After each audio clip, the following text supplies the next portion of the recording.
Welcome to Matters Financial and Geopolitical from a Frontier. Political reflections: the US is to withdraw remaining diplomatic staff from Venezuela. The State Department announced late on Thursday. In my experience, when this happened in Iraq or Libya or anywhere else, it was normally a signal that bombing was next. An opposition demonstrator seen wearing a Salvador Dali mask near a barricade in Caracas.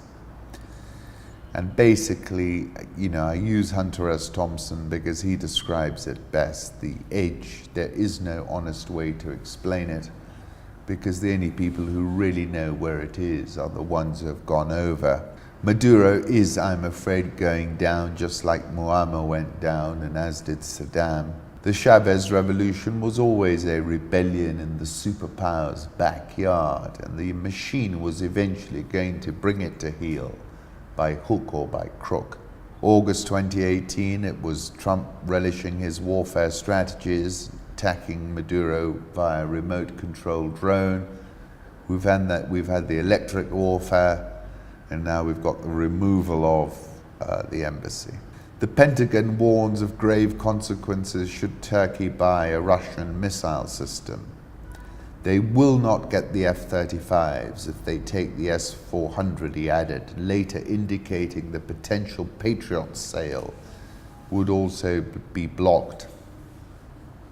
Erdogan told local television channels that not only will Turkey stick to its S-400 acquisition plans, but it also might seek the more advanced S-500 in the future.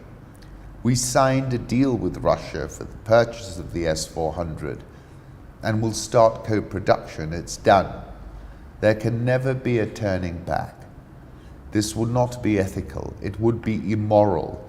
Nobody should ask us to lick up what we spat. Later, we may work with S-500s.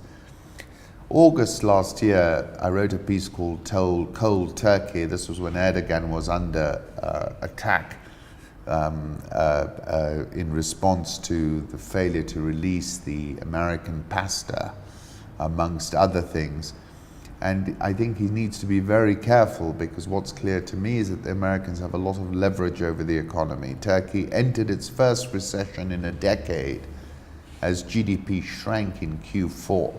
Kim Jong-un is showing signs he might fire his first rocket in 15 months. Long-time observers suspect he's bluffing.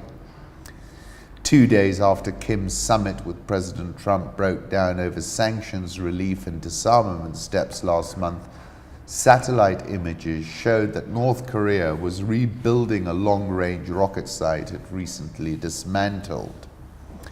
It's a big gamble, said Jenny Town, managing editor for the North Korea-focused 38 North website.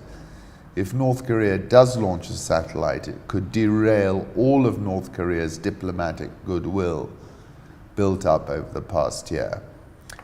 This is a picture of Sohae launch facility in North Korea via Digital Globe, and it was in September 2017 when he did let off his last rocket. I wrote a piece, "The Screaming Comes Across the Sky."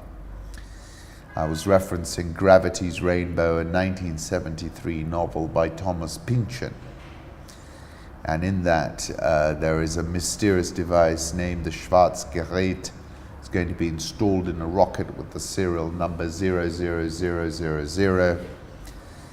And Pynchon describes a rocket like this. It is a curve each of them feels unmistakably. It is the parabola. They must have guessed once or twice, guessed and refused to believe that everything always collectively had been moving forward toward that purified shape latent in the sky, that shape of no surprise, no second chance, no return. I thought this was very funny. From Sianda writes, Idris Elba should just go ahead and do an African James Bond, where he spends half the movie applying for visas, being searched at the border, being stopped by the cops, being followed by shop attendants.